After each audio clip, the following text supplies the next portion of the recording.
ভালোই লাগলো। মানুষ চিকিৎসা করতে যেতে পারি না। এবং সাধারণ মানুষের পক্ষ থেকে আমি ধন্যবাদ জানাচ্ছি বিজেপি। ভালোই লাগলো।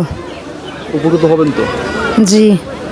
বারবার চান কি এই মেডিকেল ফ্রি ব্যবস্থা বিজেপি করুক আরো বারবার আবার? আসলে নিব।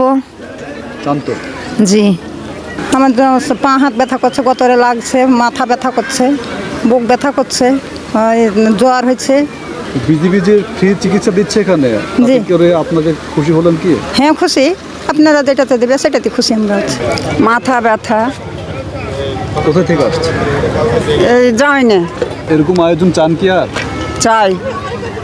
জ্বর, আবার হচ্ছে আপনার পা হাত কামড়াচ্ছে, ব্যথা, আপনার সর্দি আছে, পানি অল্প ঠেকলে ঠান্ডা লেগে যায়, চোখ লাল হয়ে যায়। এরকম চিকিৎসা পেলেন আপনি? জি আলহামদুলিল্লাহ চিকিৎসা এই পেয়েছি। ফ্রিতে চিকিৎসা এবং ওষুধ পেয়ে আপনার কেমন লাগছে? আলহামদুলিল্লাহ খুশি আমরা। এটা কি আপনি চান কন্টিনিউ? জি আমরা মাসে এটা আপনার না বছরে আপনার চারবার চাই আমরা।